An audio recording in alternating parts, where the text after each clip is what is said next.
midni maaleedu jamaashay kunay taday la joogin anjelbaan ugabe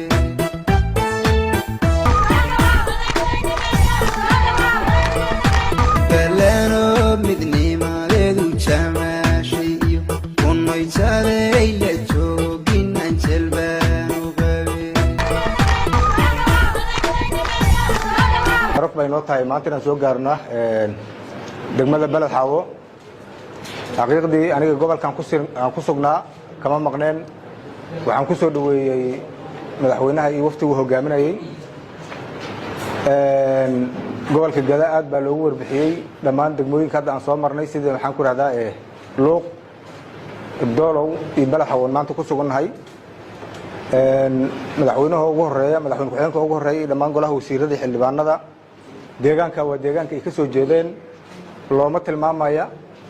maamulka degmada iyo xogtan baa laga sii rabaa laga sii aruursanaya moogi deegaankan waa deegaanka xogogaalka ay ka hayeen Balad Xaawo waxaad ogtihiin inaysan eelboor wax la yiraahdo aysan lahayn waxa hadda aan soo marnay waa dhul waag hore anaga halkaan aan imaan mid aan halka ka yar qardeynaa jiro oo xogo aan bilownay maadaama maanta golaha wasiirada iyo madaxweyne ku-xigeenkii iyo dhammaan dadkii shaqada iska lahaa ay socdaan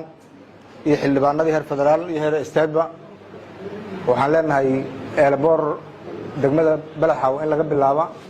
aad baan u codsanaynaa arintaas anoo gobolkii maxaan ku raahdaa wakiilka ah afkiisana ku hadlaya waa waxqabadka koobaad oo maxaan ku raahdaa degmada in loo qabto ay muhiim ka tahay wasiirka arrimaha gudaha arintaas aad u lahaa iyo wasiiradii maxaan ku raahdaa shaqada iska lahaa way fadhiyaan meeshii garoon noqon karta oo halka hadda aan ka bilowno kalimaha meel kale oo weyn way jirtaa meesha ugu muhiimsan oo la isla bilaabi kara in arintaas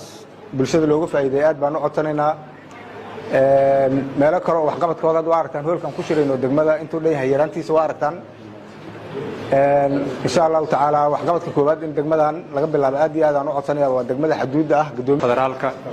xildhibaanada heer state golaha gudoonka gobolka Gado gudoomiyaha degmada saraakiisha bahda saxaafadda